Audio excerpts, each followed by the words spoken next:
interesting open micers. Yeah. Yeah, it was Jacob's 21st birthday, so we did some shots on the air. Oh no. And he was So this already is gonna. he was already drinking, so by the end of it he was just like with his head on the desk like, tell me more about Mississippi River sharks. I'll have to go back and listen It to was that. great. I'm gonna put it up on YouTube tonight. Oh man, that's fantastic. It's like the drunker he got, the closer he got into the camera. So by the end of the show, he's like this. He's like, what?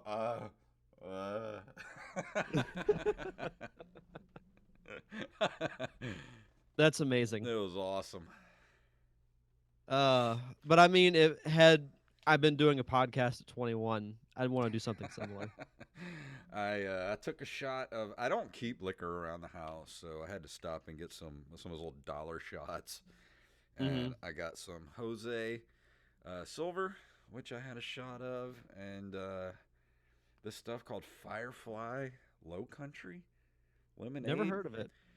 It doesn't taste like liquor, but it tastes like unsweetened lemonade. Like I drank it, and it was like, ew. Uh, I thought it was going to taste like a Mike's Hard Lemonade or something like that, but yeah, that was my assumption. no, it just tastes like just lemon juice. It's just like ugh. It was so sour. So what you're saying is this is going to be a good podcast. Yeah. Well, actually, I have a pretty high tolerance for alcohol, even though I don't drink very much. So Yeah. I feel fine. I'm just Yeah. feel a little more talkative than usual. Yeah. Yeah. See, I think I got everything open. That was a funny Yeah. episode, though. Yeah. You should I'll have definitely to. listen to that. Oh, I will for sure. Yeah, I did. I did 2 interviews for my show earlier today, so I'm pretty warmed up when it comes to Oh, that's cool. podcasts. So Who'd you yeah. interview today? So but the first one I did was with three. It was the director and 2 actors from a movie called Dead Again. It's a Oh, little like Shaun of the Dead. yeah. That So sounds familiar. Was that filmed around Pensacola? no, it was in the UK. No. Dead again. That Yeah, sounds familiar. all 3 of them were British. Huh. So it was. And then the second one I did, the guy's name is Thomas Keith. He's a teacher at in SoCal, but he recently got into documentary filmmaking, and he did this documentary called Bullied Yeah. about kids getting bullied, and it was. They sent me a screener of it, and there were a few times that I had to stop watching it because of how uncomfortable I got. Really? Like it's a damn good documentary. Like really good. I have to check that out. Is it on anything? What's it on? It I love a good documentary. There's if you go to Tubi, there's a free link Okay. there, but I think it's I think I it have said it's Tubi on the TV. yeah, it's just called Bullied. Okay. But Um, it's really good. We got a really good interview coming up at the end of March that I'm really excited for. We got Stephen Perkins, who was the drummer for Jane's Addiction, is going to be on the show. Hell yeah. I'm like, oh my god. That's awesome. Yeah, trying to think. I don't really have any lined up since I'm doing them in batches. Like I'll do more at the end of March, but it'll be one less thing I have to worry about. During Pensacon, we talked about we're going to try to get David Keckner on the show. Yeah, it's a good idea. That's a good idea. Whammy. Whammy. Yeah, I gotta think who from Pensacon I want to try and interview. I definitely got to get oh crap. Halloween 3. What's his name? Tom Atkins. Tom Atkins. Why did I just blank on his name? I definitely want to get him on the show. I have to get him on the show. He'd be a great one. You know, I was looking through one of my kitchen drawers earlier, and I found my old card for Jake the Snake. I'm like, I need to email him, get him on the show. Oh, I don't know if you ever watched his documentary. Oh yeah, I did. It's incredible. Yeah, that's a really good documentary. Mm-hmm. Uh, Yeah, dude, I'll have to go ahead. I'm telling you, Dude, trust me, you have to start watching What We Do in the Shadows. It's the best show on TV right now. I watched an episode last night where one of the vampires, name's Laszlo, they can turn into bats and fly around. Well, Laszlo turned into a bat and got himself caught by animal control, and they have to rescue him. I was in hysterics laughing last night. Like, dude, you have to watch that show. I'll start it. Yeah, That sounds really cool. I'm only like 6 or 7 episodes into the first season, but God, it's so good. Yeah. I'll have to check it out. It's everything I wanted Monsters Anonymous to be.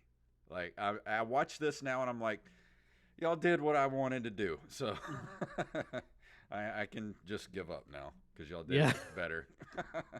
And Taika Waititi made it. So I did get to another episode last night where there was an episode that he wrote and directed. And, dude, the amount of cameos in that one episode, I was just like, he must have called in every favor he had. Either he called in favors or just everybody wanted to be in the show. Because, like, you're just, like, it's just every cameo, like, that showed up topped the last one. And you're just like, oh, my God, how did he get all these people in this show? It's crazy. What We Do in the Shadows. Yes, it's on Hulu. Okay. What We Do in the Shadows. It's so good. There's a lot of good stuff out right now that I need to catch up on. Because if you like The Office, just The Office, you'll like What We Do in the Shadows. It's basically it's The Office, but with vampires. I like that. Yeah. I like but I'm pretty much ready to go with the show. I got all my tabs open. All my levels are set. I'm good to go. Yep. All good. Oh, wait. I want to add in to not forget to do our merch. Where do I add that in? I need to post this on Facebook too. NCRmerch.com. Yeah, I looked it up a little while. I was going to do nerd merch, but they had it, but somebody wanted like $2,875 for it. I was like, no, thank you. So I looked up NCR merch, came up, and that was when I texted you. I was like, give me money. We need it now. Now. We need it now. So thank you to all you Patreon people for giving us money to be able to buy stuff. Absolutely. On the Donkey Kong. franchise. You know, there's a reason that I will never give the option to vote for Final Fantasy. Because it'll get picked. It will. You know, the listeners will absolutely pick it. Well, yeah. It'll be a clean sweep. But, I mean, I can't complain because I would do the same thing. I wonder what everybody would think if I went back and actually did Final Fantasy III for Super Nintendo, like played it and finished it, just in secret and didn't tell anybody and reviewed That would be hilarious. I should do that, actually. Like, don't announce it at all until, like, don't even put it in the episode description. Well, I know I have a ROM of it because I have a thumb drive with every single Super Nintendo game on it. I've never loaded it into my OpenEMU, my emulator. That would be amazing if that happened. I should just pop up with a live stream of me playing it and see what everybody thinks. Like, look what I'm doing. It would be that gif of Michael trying to leave the office whenever it's on fire. Oh my God! Okay, it's happening. All right, let me make this a little bit smaller, and I'm good to go. You ready? Yep. Just shared it to Facebook, so all set. All right, here we go. In 3. Oh, wait! I got to do Twitter. I forgot. I've got it loaded up, and all I got to do is hit tweet. Tweet. Oh, come on, internet. Don't fail me now. Oh, internet. Oh, internet. You're only slow when I need you to be fast. Oh, technology is great when it wants to be. Yeah. All right, it has been retweeted, and now we're good to go. All right, here we go. All right. And 3, 2, 1. Do you like this show and you want to help support us? Do you want us to stay ad-free? Do you want extra episodes every month? Of course you do. Then head over to patreon.com/nerdcaveretro. Become a Patreon supporter of this very show.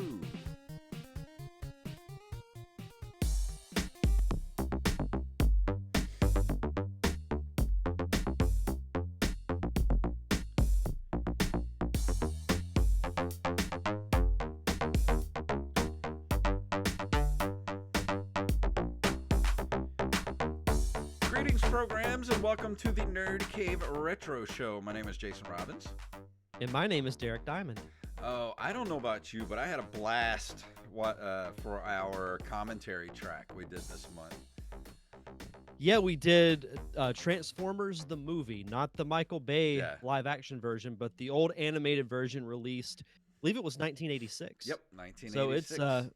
the movie is as old as I am. And that was, like 4 days ago? We watched it on Sunday, and I'm still amazed and bewildered at why Weird Al Yankovic's Dare to Be Stupid was on the soundtrack of that movie. Like, I don't get it. Yeah, there were a lot of questions with the soundtrack. Yeah, I remember we said at least 3 or 4 times, like, it's a good song, but it's like, it doesn't fit at all. I had sent the text to you and Wally the other day. I was like, do you think it was a subtle jab at us kids who were enjoying this on the surface kind of stupid thing? Like, robots turn into vehicles. Like, it's kind of dumb. So were they maybe poking fun at us or what? I wear it as a badge of courage because we dared to be stupid. Dare to be stupid. Great soundtrack, though. And yeah, the movie, I still don't know what was going on. Me neither. But it was fun. So if you're not a patron of the show, you can head over to patreon.com/nerdcaveretro, and you get to listen to the commentary tracks like a week and a half before everybody else. So if you want to listen to that, head over there so you can listen to it too. And we also have the poll up for the March commentary track. So yes. you want to decide what we're going to do a commentary track on, head on over to patreon.com/nerdcaveretro and vote. And also earlier tonight, we procured the NCRmerch.com, which is the easiest way to get merch from our show. We have t-shirts. We got all kind of different designs. We got a new one I just dropped the other day. That's a light cycle. And it says, get in user. We're doing video game stuff. We got other designs on there. And you can get t-shirts or hats or pillows, mugs, phone covers, whatever your little heart desires. Head over to ncrmerch.com. Absolutely. So how was your week? It was pretty eventful, actually, because something big happened this week.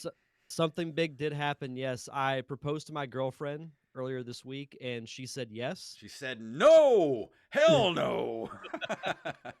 Probably would have been the smart thing to say. But yeah, so we are engaged, and we'll be getting married in April of 2022. So that's so cool. Nah, it's really exciting. We're both really happy about it. So well, I'm really happy really cool for you. I'm glad you're happy, and I hope you guys make each other happy for the rest of your lives. I think we will. It's been great. You know, the relationship's been great and everything. So I'm excited. So we're gonna have a big bachelor party, aren't we? Yeah, we should do it here live on the show. Yeah. Then we could do the true Nerd Cave Retro after dark. Absolutely, that'd be awesome. And Skyping in from Tijuana, it's Kinky Kelly. Oh man. You, no thanks. Nah. Just some alcohol. We'll be good. Did you play anything this week? Any new games, or just playing on some old stuff? I haven't played anything new. I do want to get the re-released Mario 3D World plus Bowser's Fury. It's funny because we were in Walmart earlier and I saw the poster for it. And I was like, oh, I forgot that was out. So I need to get that. I have been playing through Trials of Mana still, which is going to be my review next week. And it's good that we're doing the roundtable tonight. So Yeah. because you know how RPGs are, you want to really dive in so you can get your true thoughts on it. Because it's not one that you can really just play for 2 minutes and get an idea for it. So And that's what I've been playing. And don't forget, next week is our community spotlight as well, with Yep. Donner Party of 5 is going to be here next week. So go join our Discord community if you want to be a part of the festivities over there. We have our link up on Twitter and in our bio. We can takes you straight to our Discord. Sweet. So what about you? A lot of Hades. I've been playing a lot of Hades and a lot of Hades and more Hades. Yeah, I'm probably gonna get that game this weekend. You have to. It's so good.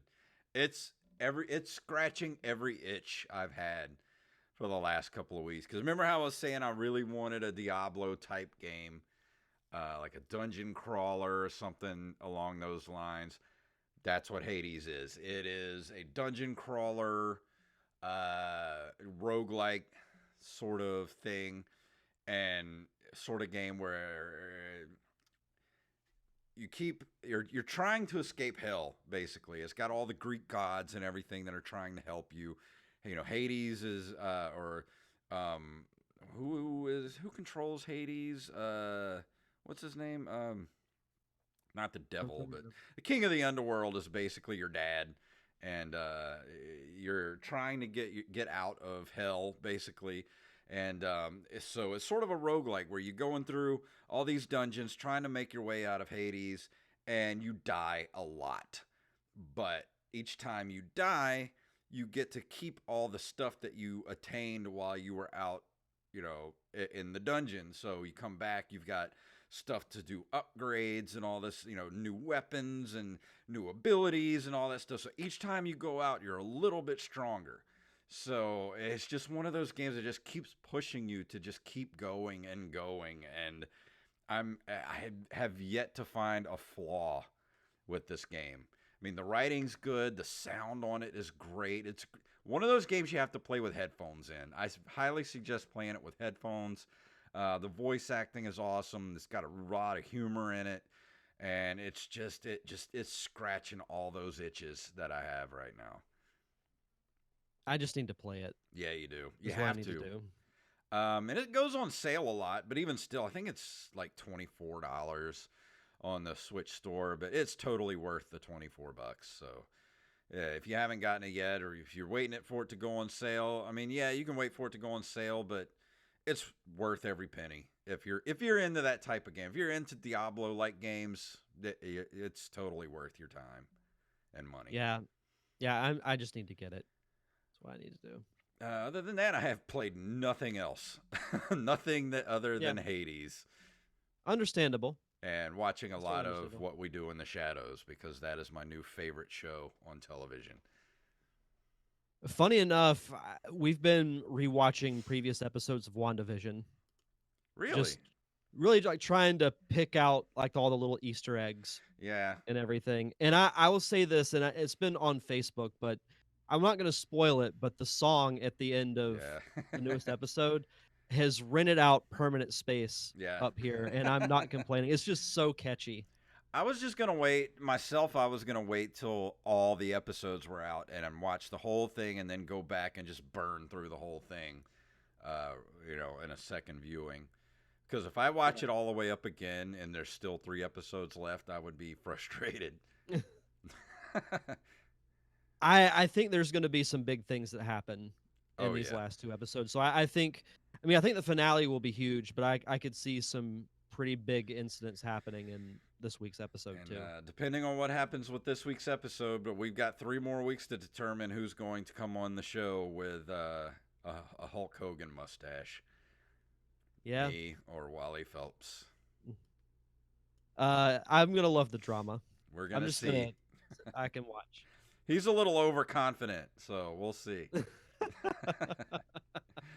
I'm you gotta love his swagger. I'm ready to go into the news. How about you? We got some good news stories tonight. We do. Let's do it.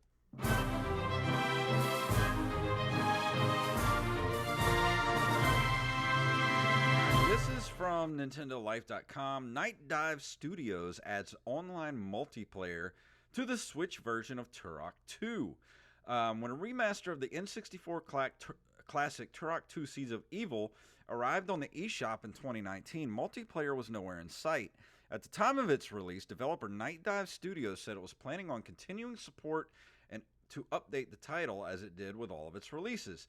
It appears to have honored its words, with the developer informing Dinosaur Hunters a patch for Turok 2 is on the Nintendo Switch out on the 25th of February, which is today. While there's no mention of local multiplayer, there will be online multiplayer, along with this re-enabled German audio localization, support for gyro for some third-party controllers in handheld mode, and added stability. If you're interested in returning to Turok 2 Seeds of Evil, the game is available on the eShop for $19.99, and it is now has multiplayer. I think that's a cool addition. Yeah. I've got no problem with that. I haven't played the remake that's on the Switch, but I never played the original either. I played the original Turok, Turok 1, but I never played Part 2. Yeah, I don't think I did either. At least I have no recollection of it. But I mean, I'm sure there are those who will be really happy about this. I mean, I think it's a cool idea. Yeah, I like it. Yeah, I do too. This comes to us from redcarpetreporttv.com, and I want to get one of these. Arcade1Up's Mortal Kombat themed legacy cabinet pre-orders are open. If you're reading this and have been waiting for Arcade1Up's Midway Legacy Edition cabinet, then hurry up because pre-orders have opened up at retailers. And then, let's see. As of this writing, Best Buy and GameStop are live. The replica cabinet will be $399 and will include Mortal Kombat 1 and 2 and Ultimate Mortal Kombat 3, Joust, Defender, Rampage, Gauntlet, Paperboy, that seems a little out of place, Root Beer Tapper, Bubbles, Tubin, and Wizard of War. And there's a really good picture on the article, too, of what the cabinet's going to look like. Yeah. I would love one of these. Oh, I want this. If I was to buy one of these cabinets, this would be it. Because not only is Mortal Kombat 2 my favorite Mortal Kombat game, this just brings back so many memories from playing this and dumping a lot of quarters into Mortal Kombat 2 at the restaurant I worked at when I was a teenager.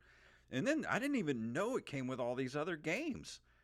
Like Mortal Kombat 1 and 2, Ultimate Mortal Kombat 3, and then you got Joust, Defender, Rampage, Gauntlet, Paperboy, Root Beer Tapper. Like, holy crap, there's a lot of games on this thing. Oh, for sure. If I could have two arcade cabinets, this would be one, and then the Ninja Turtles arcade game would be the other. Oh, yeah. It said here at the very bottom, it says they announced several new additions this year to their collection, including a 4-player X-Men cabinet. Oh, dude. A 4-player X-Men and a 4-player Ninja Turtles right next to one another. Oh, dude. Can die a happy man. Dude. Killer Instinct, Special Legacy Edition Street Fighter 2. It will feature 12 classic Capcom titles, including Darkstalkers and Strider. I could spend so much money. Dude, they're killing me. Like, yeah. I don't have the money for this, and they just keep dropping these. Like, just, this machine is so awesome looking. It's even got the coin slots in the front. It's awesome. I love that it has the little, the Mortal Kombat logo. Yeah. On the very front. It almost looks like a matte logo. Yeah, I like it. The whole cabinet just, it looks great. This would look so good in my living room. Right? Damn you, Arcade1Up. Stop it. But they're making a killing right now. Yeah. From StarWars.com, the classic Republic Commando blasts onto PlayStation and Nintendo Switch. What happened to my article? It just disappeared. Disappear on you? Yeah, it disappeared on me. Oh.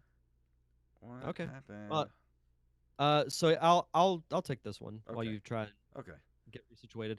Lucasfilm Games and Asper announced today that the classic prequel era shooter Star Wars Republic Commando will come to PlayStation 4 and PlayStation 5 via backwards compatibility and Nintendo Switch on April 6th. It was originally released in 2005 for PC and Xbox. It introduced the Elite Delta Squad, a team of clone commandos dispatched to handle the most dangerous missions for the Republic. The game puts players in the role and inside the helmet of squad leader RC-1138, aka Boss, with the ability to issue commands to teammates and wield a variety of weapons as they battle across the galaxy. I remember hearing about this game, So you never but played this at I all? did not. I know of it, but Dude, I did not play it. I played this on the Xbox 360. This game is so good. I wished that they would make more Star Wars games like this. This game is so good. It's ridiculous. So, like, what does it play like? Like, Um, what, it's like what kind of game would you compare it to? it's like a squad shooter. Imagine like let's see, I'm trying to think of any other games that are squad type shooters like this. It's sort of like you know how when you play games like Dragon Age or something like that, you'll have like people in your party and you can tell them to go do other like to finish the mission, you go do this, you go do this. It's sort of like that. It's almost like XCOM, but it's in first person shooter form. Okay. It's really, really a good game, and I played this. I had it for the 360, and it was one of my favorite Star Wars games ever because of the squad base. Because you had your, your heavy weapon, you had your sniper, you had, your medic, and all that type of stuff. So if you're into that type of thing, it's totally, totally worth getting. And does it say how much it's gonna be? It didn't say at the top. Let's see. No, it just says it arrives April 6th. Well, I hope it's not too expensive because I may go ahead and just get this for the Switch. Let's see. It is $14.99. Oh, done, done. That is way cheaper than I thought it was going to be. Yeah, This is a day one purchase for me. When does it come out? Did it say? April 6th. April 6th. Oh yeah, so good. I'm going to be spending too much money on video games. Yeah, same here. From CNET.com, there are 2 free Nintendo Switch games you can get right now: Ghosts and Goblins and 1943: The Battle of Midway. All you Nintendo Switch and Switch Lite owners out there, from now through February 25th, today, if you're watching us live, download the arcade classic Ghosts and Goblins for free. The freebie is apparently to help celebrate the upcoming release of Ghosts and Goblins Resurrection, which you can currently pre-order for $30. Once you download the game, it's yours to keep forever. And there's more. Nintendo is also giving away 1943: The Battle of Midway for free, as well as part of the Capcom Arcade Stadium. But this download won't expire on Thursday, and you should be able to download it anytime. I went yesterday and downloaded both of these on the Nintendo Switch, so I'm good. I have them in my library. I'll be doing that when we're done with the show. Yep, you only got a few hours left to go get Ghosts and Goblins. I know how much you love that game. Right? One of my favorites. Yeah, 1943 is so worth it. Like those 1942, 1943 games are great. Yeah, and I haven't ever played 1943 before, so oh yeah, that'll be exciting. It'll be very exciting. And our last story comes to us from Kotaku.com. Incredibly rare Sega arcade game found rotting in a field. Sega's R360 was perhaps the most bombastic example of the company's arcade 1980s arcade flex, a cabinet that only supported 2 games and of which only 200 units were ever made. Those 2 games were 1990's G-Lock Air Battle, followed by Wing War in 1994. While most of the surviving R360s are being preserved in collections or arcades, one has been sitting outside in a farm in Northern Ireland for ages, just rusting away like something out of Stalker. Let's see. So yeah, there's pictures on here of the entire system, and I can't believe that someone would let this sit out. I know. Just out and let it rust like that. I mean, it's still in relatively decent shape for having Given the been. circumstances, it's not terrible. Yeah, like it looks like it could be saved. Like it's not too far gone. Yeah, I mean, you can definitely see the rust Yeah. on the like. There's a picture that shows the inside of the cabinet, and you can definitely see the rust. The screen looks a little cracked, but Yeah. it I could be a mean, lot worse. for the most part, I mean, you would have to replace all the electronics and things like that, and maybe a couple of parts here and there. But I think you could get this thing functioning if you had somebody, a little bit of money and a little bit of time to spend on it. I don't think it's too far gone. Yeah, I don't think so. I mean, I just still can't believe that someone would do I that. know this makes my heart hurt. I just wonder how much that would have been worth Oh, there's no had it been in good telling. condition. No That's telling. that's that's crazy. That is Um, just crazy. it is time to go into this month in video game history.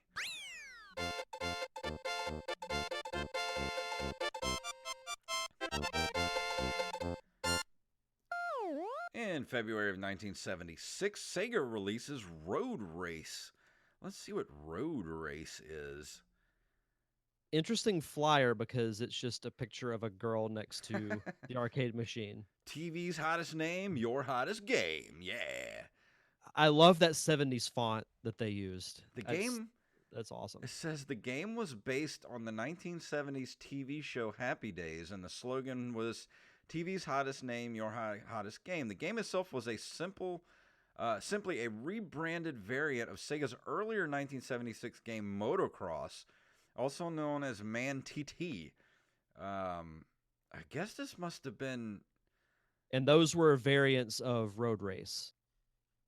So it kind of okay. sounds like a spin-off of a spin-off. Is kind of what it sounds Yeah, it like. says Sega was allowed to rebrand their game as Fonz because its American branch at the time was owned by Charles Bluedorn's Gulf and Western Company, and thus had access to Paramount Television's intellectual property. So that basically this was a Fonz game. Yeah, but it has different titles. I don't I understand. don't either. It's got like 30 different titles here, but they eventually it was renamed Fonz. That's just so weird. I don't know if I've ever heard of that type of game where there's Me like either. different incarnations of it. That's strange. I had no idea that Fonz had his own video game. Hey. Hey. I like the top of the arcade cabinet, like that logo that says Yeah. Fonz. I, I dig the machine. I would play it if I found one, but good lord, there's no telling. There's probably like one still left in existence somewhere. And I would say it's probably in some type of old bar Yeah. in Omaha, Nebraska. Yeah. Would be my Still guess. running. Yeah, they took good care of it, unlike the last story that we talked about. Yeah.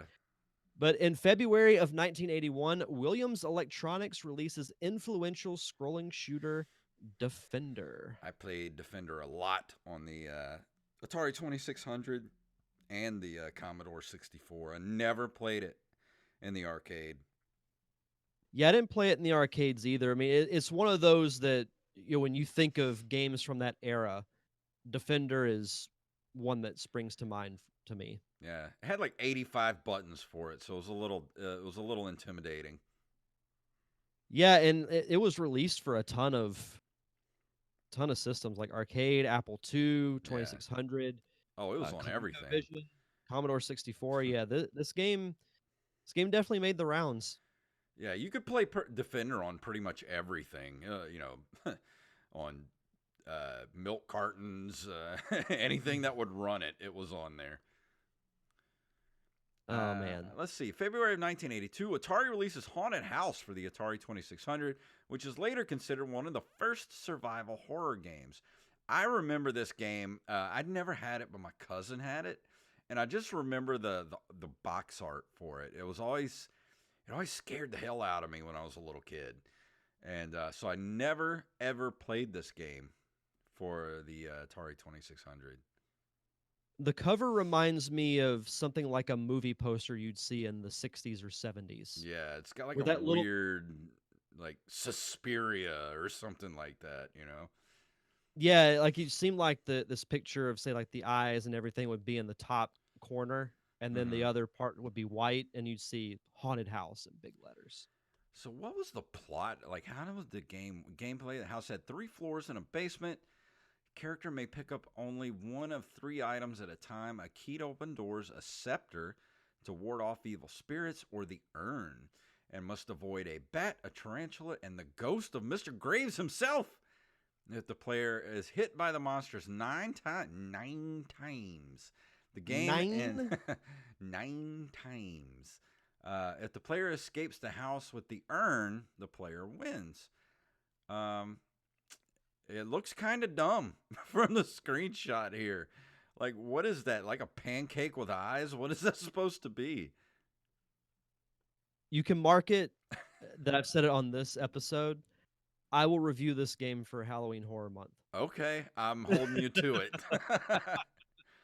I imagine this is one of those games for Atari that's just like you won't know what the hell you're doing, and you're going to give it about 3 minutes. I don't know if it'll beat Superman 64, Oh, it's probably worse. and that's insane to think about, but you're probably right. Yeah. Next up, we have February 21st of 1986. Nintendo releases a little-known game called The Mm. Legend of Zelda, designed by Shigeru Miyamoto for the Family Computer Disk System, the first game in the Legend of Zelda series. Never heard of it. You know, I don't think it really amounted to much. One of those forgotten Nintendo franchises like Star Tropics and F-Zero and Metroid and You could put Metroid on that list, to be yeah. honest. But no, funny enough, I've actually been on a bit of a Zelda kick lately. Like I've been watching a lot of videos Mm. on YouTube, mostly about the timeline, because I like hearing everyone's theories on how everything, connects together, and some like it, some don't. Did you see that So someone put up some screenshots of an HD remake they did of Ocarina of Time? I want this game. Nintendo, are you watching? All you got to do is buy it from the So guy. look, if they did a full HD remaster of Ocarina of Time, it would make so much money Yeah. because that game is just held in such high regard. Like it might be arguably the most highly regarded Zelda game, at least of my generation. Yeah. But if they were to do that, I mean, I hope they would. I honestly, I don't think they're going to for the No. 35th anniversary. I think we're going to get. I mean, we're obviously getting Skyward Sword. I think we'll get Wind Waker, ported from the Wii U. We might get like a collection with, say, the original Zelda, Link to the Past, and some of the other 2D ones. Yeah. And then I don't know if we're going to get Breath of the Wild too, because we didn't talk about that because they Mm. didn't really say anything at all. They just said it's still in development. I So I don't know figured if it's going to I happen. figured it would be ready for release by the end of this year, but I don't know. We'll I see. mean, I would much rather them take their time with it so that it's right. But man, it's going to suck if they miss like what should be a milestone achievement is releasing that game on the 35th anniversary. Yeah. The only thing they need to fix is the breaking weapons. Stop with the breaking weapons and give me a way to repair my weapons. That's what I want. Stop with the. Also, Mm. also the Master Sword should never lose its power. Exactly. It should be just always useful. It's Master. Yeah. What are you doing, Nintendo? Yeah. February 21st of 1993, Star Fox is released for the Super Nintendo in Japan. It's the first game to use the Super FX chip. I remember seeing that big label on Mm-hmm. the cartridge, on the box, just Super FX, Yep. and I'm like, what is Super FX? And of course, pop in the game and the rest is history. I Oh, mean, yeah. it's one of the most pleasantly challenging Super Nintendo games in my opinion. Yeah, I never bought Star Fox, but it was for the Super Nintendo, but it was definitely a multiple rental at the time. Yeah, I never beat the original. Like that's still something that's on my like video game list to do is I to beat don't the but think I it's just did either. it's so difficult. Yeah. And that's another franchise that I hope, much like Metroid can return to relevancy Yeah. because I love Star Fox. Honestly, if Nintendo were to make a list of like their IPs if they wanted to make movies or TV, I think a like CG animated Star Fox movie would be so much fun. Oh yeah, that'd be awesome. That's Yeah. ready made to be a Pixar style movie. And it appeals to multiple generations because you have kids who will be appealed by it because of the characters. Mm-hmm. And then you have people our age who grew up playing the games. Nintendo Easy doesn't like money. money. Easy money. February 2nd of 1994, Sega releases Sonic the Hedgehog 3 for the Mega Drive / Genesis, which that is the game that introduced the character of Knuckles the Echidna. And from there, you had Sonic and Knuckles and Sonic 3 and Knuckles, which was still one of the coolest, most innovative things that I've seen in video gaming. And Yeah. they never really replicated. But Sonic 3 is a lot of fun. I enjoyed the revamped special stages from the second game. I actually enjoy the ones from the third game a lot more, and the graphics look a little bit better, but it still has that classic Sonic feel with great zones, great music, everything you'd expect from a Sonic game. Oh yeah. February 10th of 1997, Mario Kart 64 is released for the Nintendo 64 in North America. Never played that Mario Kart, the Mario Kart 64. I might upset some people by saying this, but I don't think Mario Kart 64 was the best racing game for that console. Wasn't it I think it was Diddy Kong Diddy Racing. Kong Racing? Yeah. I'm not gonna like Mario Kart the original didn't age particularly well, but I still respect its significance in gaming. It's still fun to play though on the Super Nintendo. I didn't get as much enjoyment from Mario Kart 64, and I don't know why. It was probably But that crappy controller. that's just something, as a kid when I was playing that game, I was like, I mean, it's fun, but it wasn't amazing. Like I enjoyed most of the other Mario Kart games other than Mario Kart 64. Yeah. And finally, February 27th of 2001, The Legend of Zelda Oracle of Seasons and Oracle of Ages are released for the Game Boy Color in Japan. I haven't really talked about the Oracle games for Game Boy. So there were two games that came out at the same time, and they had joint stories in a way. Like Zelda was, of course, kidnapped, and you go to a different world in Oracle of Seasons, then you go to a different one in Oracle of Ages. And if you beat both, you get the special code where you do like almost like a final story where you save Zelda from a resurrected Ganon.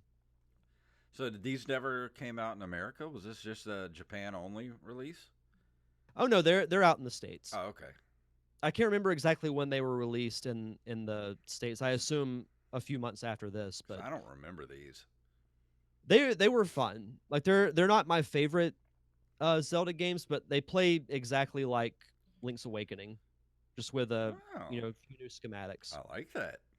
Yeah, maybe eventually they'll release like remastered or even if they put the actual games on the Switch, if they start putting like Game Boy and DS games and all that type of stuff. But you never know. One day, I mean, I enjoy the games. And before we go into the roundtable discussion tonight, Derek has shout-outs. Yep, as always, we like to shout out our awesome patrons over at patreon.com/nerdcaveretro. We want to shout out Armez Jackson, Axblade07, Daniel Salmon, John Jekyll, a.k.a. Mixmaster, Carlos Longoria, Staff Sergeant Sketch, Randy Bailey, Tyler Watson, Justin Olson, Brandon Rutledge, and Donner Party of 5. Thank you guys so much for keeping the lights on for us and keeping us above that $50 level so we can continue to do fun commentary tracks. And as we mentioned earlier, there's a poll up for the March roundtable discussion, roundtable as well as commentary track. So you can head over there to the Patreon now and vote on those. The roundtable closes at the end of the month, and then the commentary track, the poll closes March 8th. So you still got week or so in order to vote. So head on over and do that. And if you want to be part of our awesome Patreon community, head on over to patreon.com/nerdcaveretro. And tonight we're talking about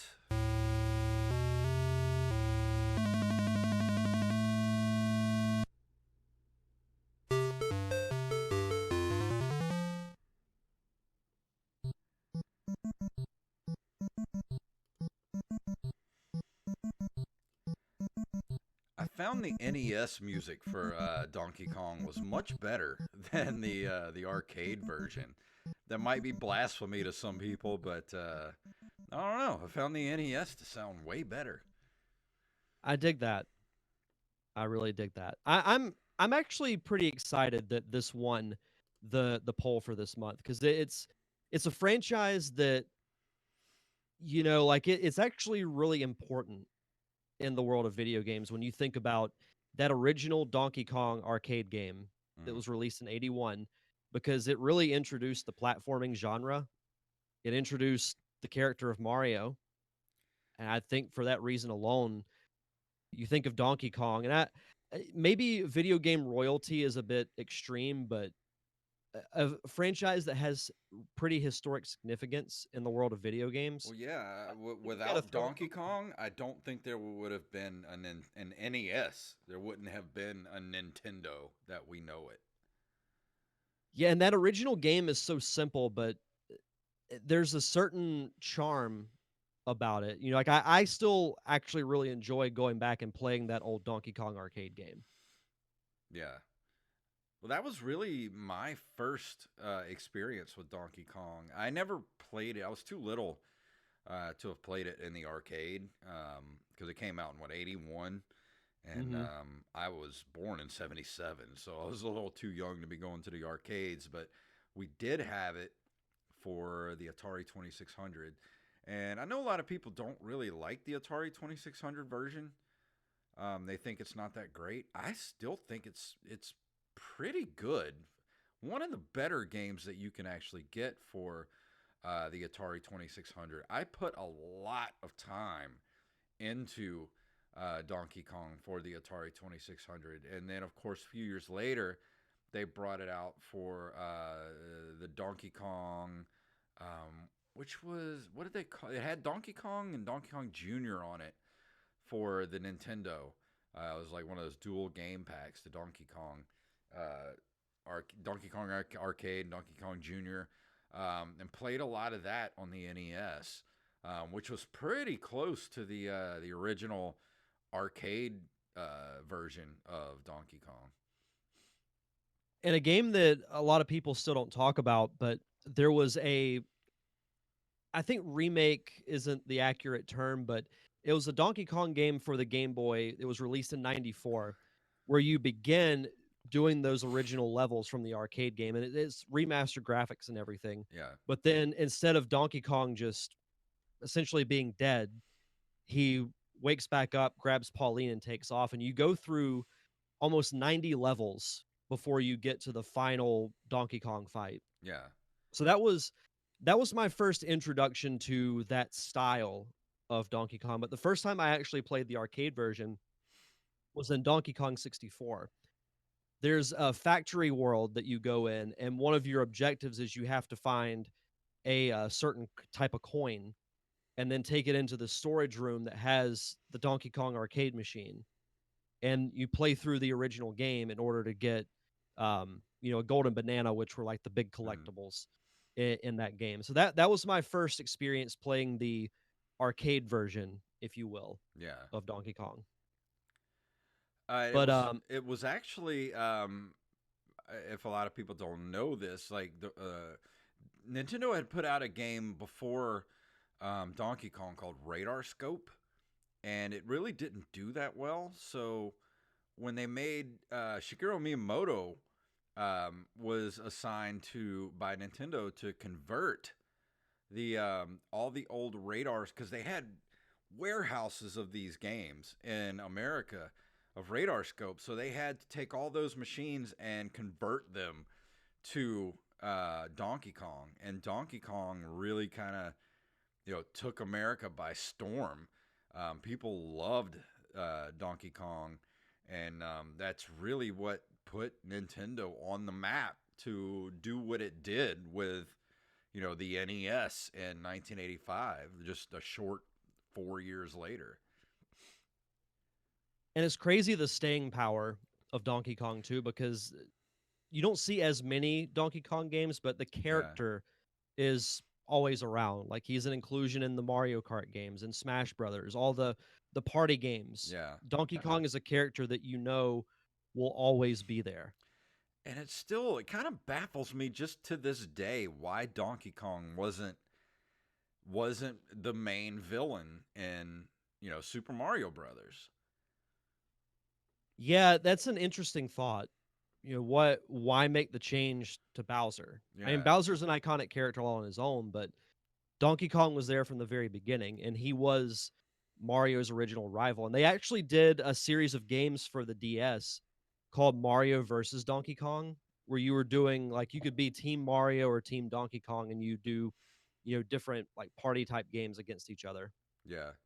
I'd love to actually, you know, interview Shigeru Miyamoto and ask him why Donkey Kong was he ever considered to be a rival for Mario in the Super Mario Brothers games, or was it always intended to be, different? Because in the original Donkey Kong, Donkey Kong's considered the villain, depending on how you look at it. I mean, a lot of people see Mario as the villain, and Donkey Kong's protecting Pauline, but that's neither here nor there. But Donkey Kong did end up being a hero character and beloved to this day. Uh, and I don't know, it seems like it would have transitioned very well to a Super Mario Brothers game to have him as the main villain. That would be a good what if storyline. Yeah, What like an alternate universe where Donkey Kong is the primary villain and Bowser just doesn't exist. yeah.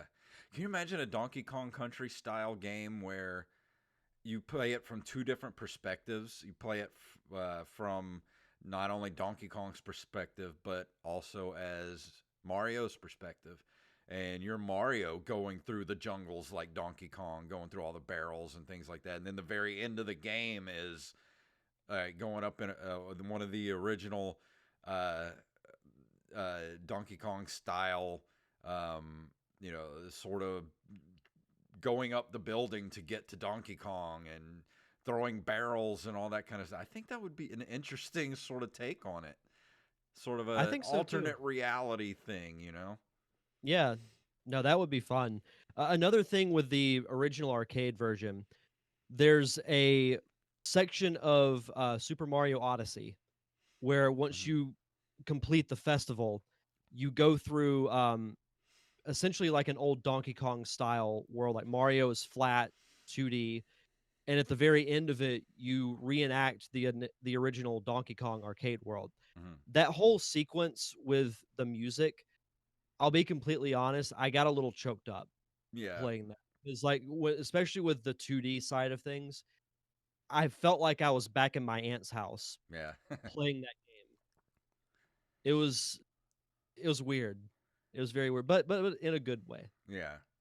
And I never really played too much Donkey Kong Jr. I played it a little bit in the arcade.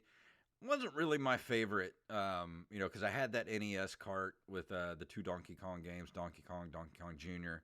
Um, and then Donkey Kong 3 rolled around, and it Yeah. was quite a different take than the original Donkey Kong games. Because Donkey Kong Jr. was basically sort of the same uh, as the original, but instead of being Mario, you got Donkey Kong Jr., who is trying to rescue Donkey Kong from Mario, sort of in a like reverse sort of reality thing, which is basically the same sort of game type. But then you get to Donkey Kong 3. And did you ever play Donkey Kong 3? It's so weird. Very briefly. I It, played it for about 2 minutes and was like, you know what? I'm good. but it's in a greenhouse, Yeah. and there's his name's Stanley. It's not even Mario anymore. He's a bug man, and he's uses a bug sprayer to basically spray up Donkey Kong's ass to keep him from like coming down the vines, and it's so weird. And I'm just like, what were you guys thinking? Because how else would you keep a giant ape out of your greenhouse other than shooting bug spray up his ass? Why is a giant ape in your greenhouse anyway? Because it's like full of bees.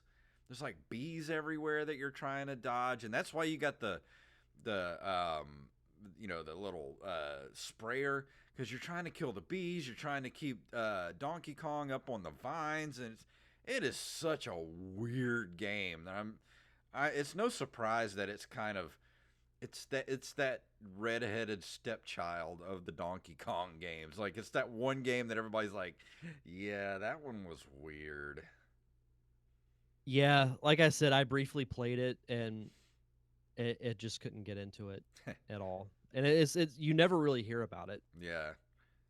But then you got the 90s era, 1994 to 2002, with Donkey Kong Country, which, if you ask me, is in the top 5 best Super Nintendo games. Like, if you're going to own a Super Nintendo, it's in the top 5 games you need to own for it.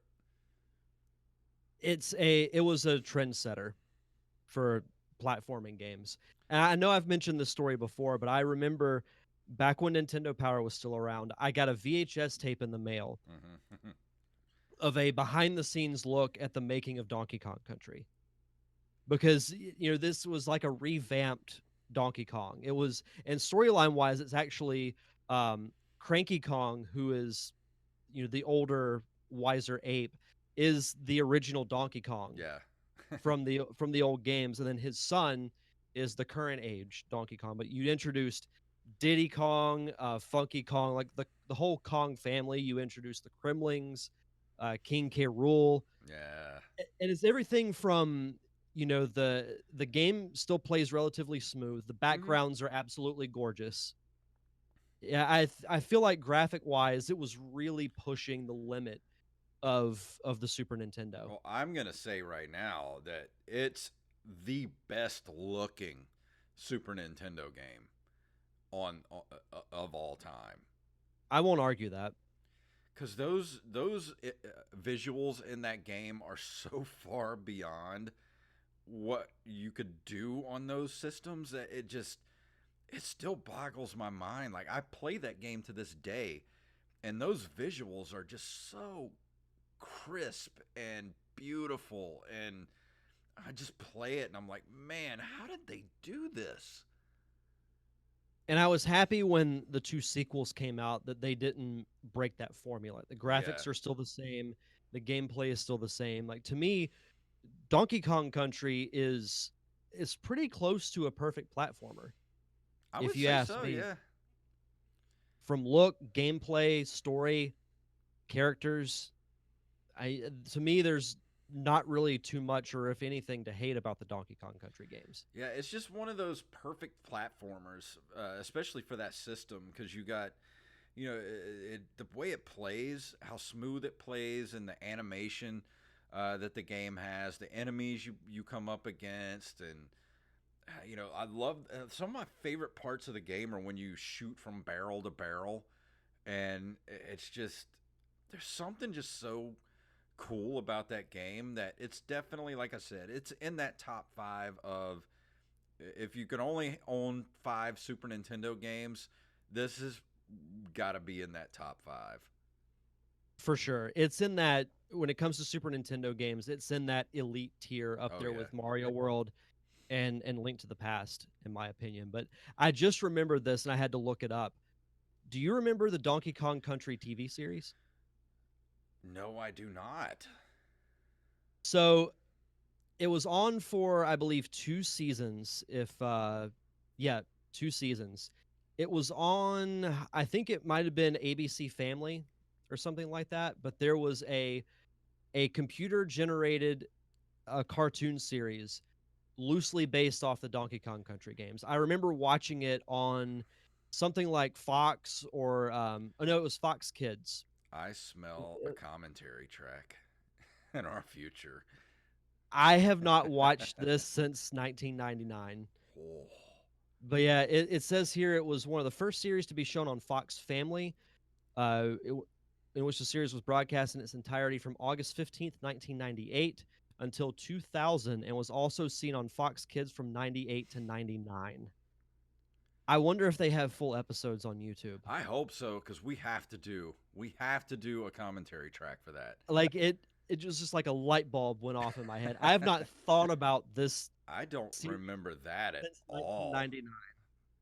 That's I'll that's news to me. I'll look up some clips on YouTube and I'll send them to you and Wally and just be like, we'll just scrap the poll and do this Okay. for our next commentary. No, we won't scrap the poll. Maybe we'll do that for April. And of course, along in this era, you had Donkey Kong Country 2, Diddy's Kong Quest, and also Donkey Kong Country 3, Dixie Kong's Double Trouble. Say that 5 times Yeah. fast. That's my only problem with these games, is they're so hard to say. Yeah, funny enough, I think Donkey Kong Country 2 might be the better of the games in that trilogy. Like I like the worlds just a little bit better.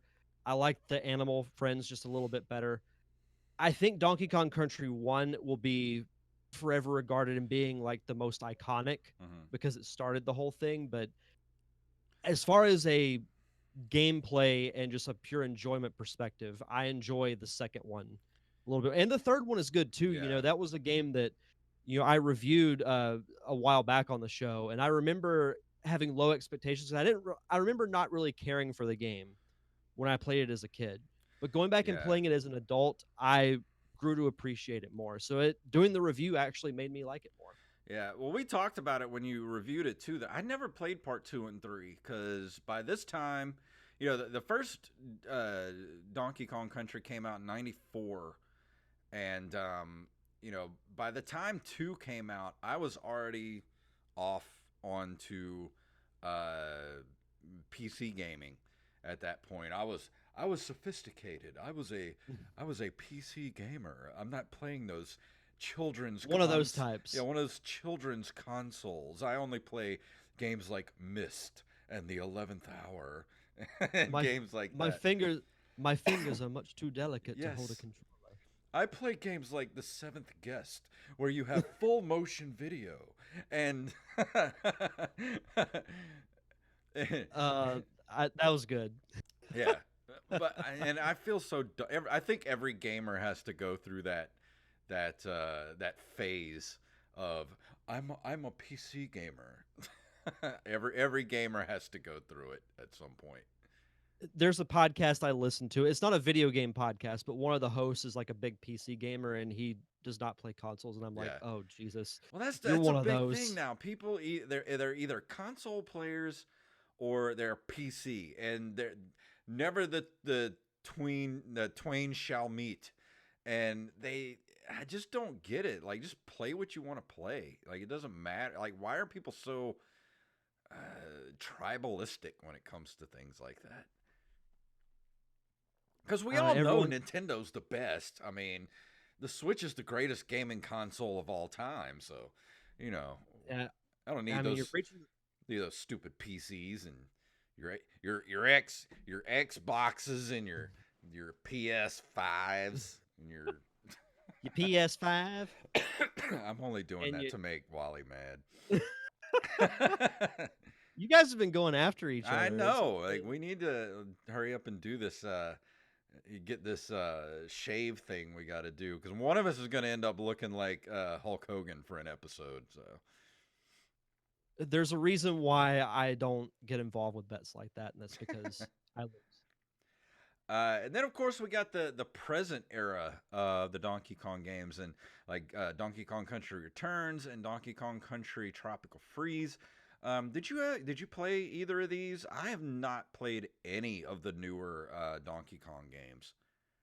I've played Donkey Kong Country Returns. I have not played Tropical Freeze yet, but it was, the graphics are obviously new due to the new console and everything, but it still plays like it has the Donkey Kong Country charm. Yeah. So I would recommend playing them.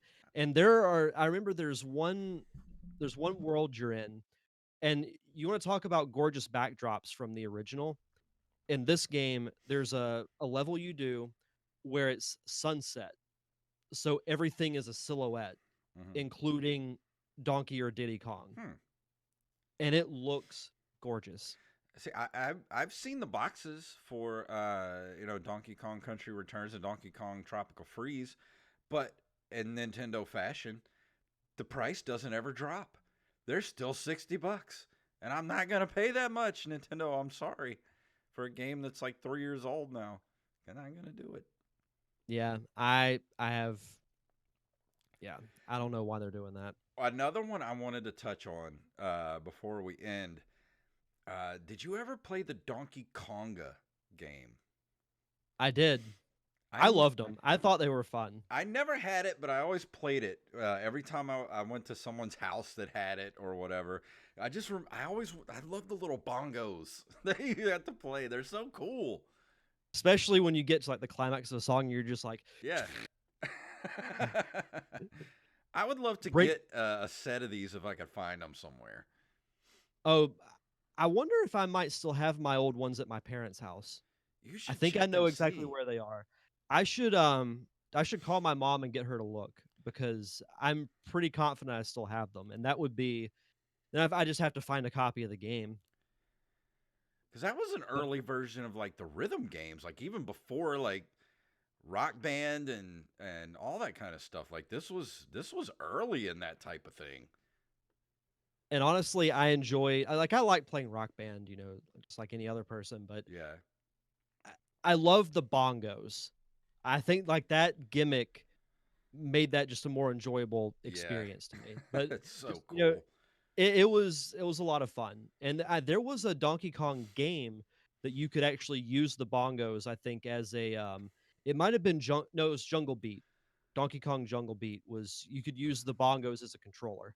Yeah, I don't see that in here. I think it was called Jungle Beat. Let's see. Yeah, here it is under Donkey Kong 64. Oh, okay. Yep. Yeah, you tap one drum and it repeatedly makes him run. That's Tapping both awesome. make you jump, and both alternately make him attack. And clapping or blowing into the microphone cause an explosion. That's cool. I remember playing that game. There've been a lot of good Donkey Kong games, and there's an interesting tidbit here at the end of the Wikipedia. There are 3 spin-off series from Donkey Kong, and Mario is one of them because Mario was Mm-hmm. technically introduced in a Donkey Kong Yeah. game. Let's see. There's Croft. Yeah, spin-off Mario, Banjo Kazooie, Yep. um, Conker. I didn't know Conker was a spin-off. Conker was a character in Diddy Diddy Kong Kong Racing. Racing. Really? I didn't know that. I learn something new every day. So there was going to be a Conker game for the N64 that was similar to Banjo-Kazooie, but it was knocked because of that reason. Huh. And that's when they went back and added like the South Park style humor in it. And Ah, now I okay. can't picture that franchise if they ever made another one. I couldn't picture it not being adult. And they have canceled games as well. There was a Nintendo Entertainment System game announced in the official Nintendo Player's Guide 1987. Not much is known about the title, whether it was canceled or a working title for a game released under a different name is unknown. It was called Return of Donkey Kong. Because, yeah, there was a space between, 81 and 94. There was no Donkey Kong anywhere. Well, I mean, other than, the Donkey Kong Jr. and Donkey Kong 3. He was nowhere else to be found until 1994. I wonder what it would have been about. I don't know. Super Donkey, a prototype for a platform game featuring similar graphics to the Nintendo game Yoshi's Island, featuring a new protagonist wearing a pilot suit. Suggest it may have been considered as a new Donkey Kong game before being repurposed for Ryoshi. Huh. See Donkey Kong Racing, Diddy Kong Pilot, planned sequel to Diddy Kong Racing. But Rare was then sold to Microsoft, which caused the company to lose the rights to the Donkey Kong characters, and it was converted into the game Banjo Pilot in 2005. I never played Banjo Pilot, but I remember it. November 5th, 2011, a collector who had purchased a prototype cartridge leaked its ROM onto the internet. I might have to go look that up. Let's see. Donkey Kong Coconut Crackers. Yep, it Okay. was a puzzle. A puzzle I game remember for the hearing Game that Boy title. Advance. Also being developed by Rare. Canceled in 2002 due to Microsoft's acquisition of Rare. The game was eventually worked into It's Mr. Pants and was released on December 7th, 2004. I have never heard of It's Mr. Pants. That character looks really familiar. I've seen him Let me somewhere. click on this. I don't remember that. That does not look familiar at all to me. I recognize the Mr. Pants character from another medium, but not from a game. And the last one is Diddy Kong Racing Adventure. Rejected pitch made by the Climax Group for a Diddy Kong Racing sequel on the GameCube around 2004. It was never announced to the public in any capacity and only became known after an amateur video game archivist acquired the prototype and published a video about it in November 2016. So there was quite a few other Donkey Kong games in the works. Most of them were being developed by Rare. And then once Rare got acquired by Microsoft, it just seems like Nintendo just sort of just threw them by the wayside instead of taking them and giving them to another developer or developing it themselves in one of their R&D departments. Eventually they did, because Retro Studios makes the Donkey Kong games now. But yeah, there was a lull period Yeah. for that. Overall, the critical response to most of the Donkey Kong games have been positive. In the 2017 book, The 100 Greatest Video Game Franchises, Donkey Kong was characterized as a symbol representing both the timelessness and timeliness of video games. I would agree with that. You think of, as we mentioned at the top of this discussion, the importance of the Donkey Kong character as well as the franchise, because there would not have been a Nintendo. And who knows where the state of video games would be if that original Donkey Kong arcade game in 1981 never happened. Yeah. Let's see. Success of Donkey Kong series has resulted in Guinness World Records awarding the series with 7 world records in the Gamers Edition 2008. Records include first use of visual storytelling in a video game for the rudimentary cutscenes featured in the original DK arcade game, and most collectible items in a platform game for Donkey Kong 64. That's pretty cool. Yeah, for sure. But yeah, I think that's about it for for our roundtable discussion and retrospective of the Donkey Kong franchise. I know there's a lot that we didn't hit on, but did as much as we could in a 30-minute segment. but yeah.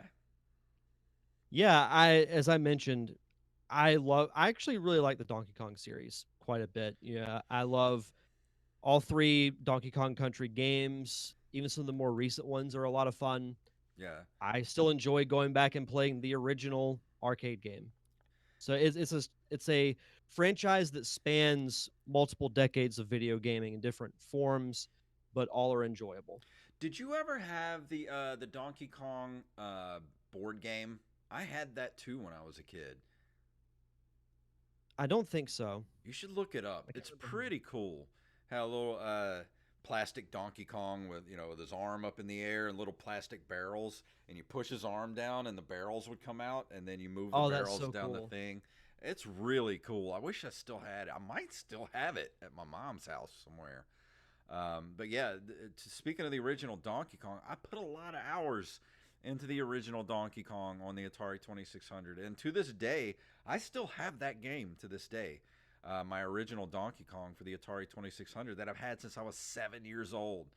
And whenever I fire up the Atari 2600, which I haven't done in a couple of years, at least over a decade, but whenever I do fire up the old Atari 2600, Donkey Kong is always the first game that I grab for it, because I have so many good memories of just sitting in front of the TV, just playing that game, because it was better than any other Atari game other than Missile Command. Yeah, and I feel the same way about the original Donkey Kong Country. Yeah. Yeah, I remember getting that tape in the mail and watching it and just being really excited for it. And then when it finally came out, it was worth the hype. I love the Donkey Kong games.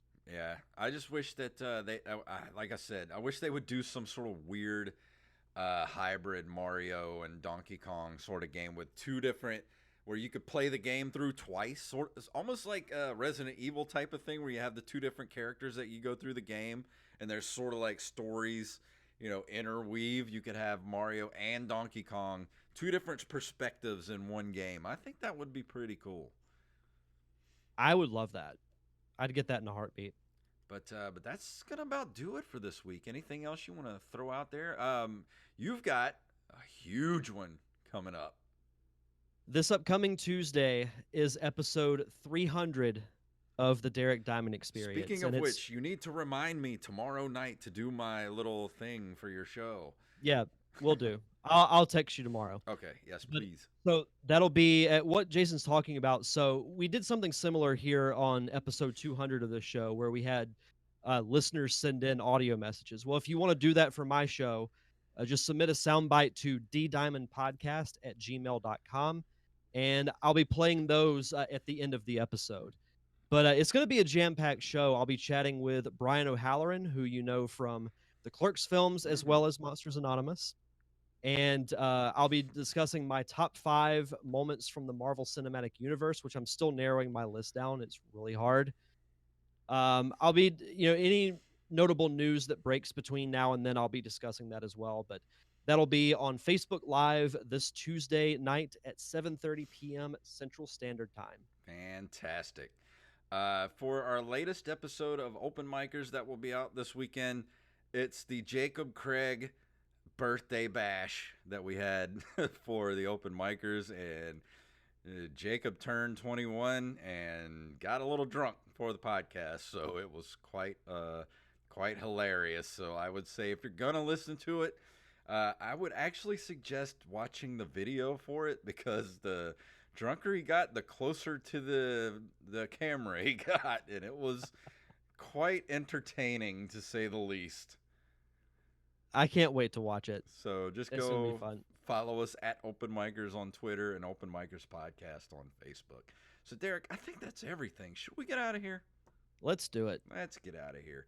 Let me play our music here, if I can get it to play. Come on, soundboard. Don't fail me now. If you'd like to email us, you can email us at nerdcaveretro@gmail.com.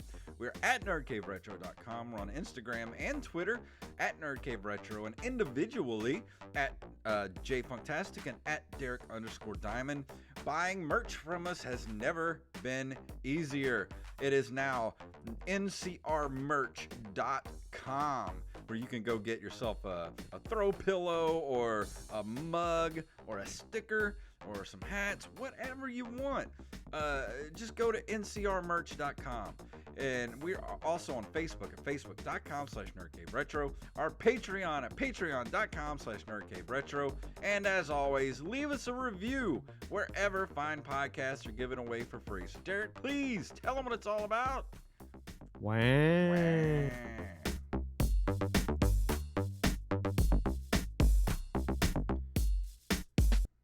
Oh, a fellow chucker, eh?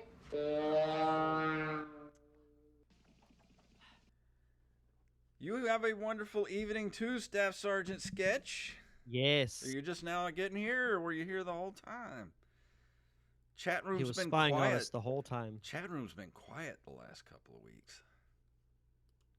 Well, I know a couple of the regulars said that they did stuff on Thursdays. Yeah. That sucks. Yeah. We may have to move back to Wednesdays. Maybe so. Yeah, we may move back to Wednesday. I'll see if Jacob wants to move Open Micers to Wednesday. See, the bad thing is Wednesday there was supposed to be like comedy stuff I was supposed to be doing on Wednesdays, but then it like didn't happen. So Yeah.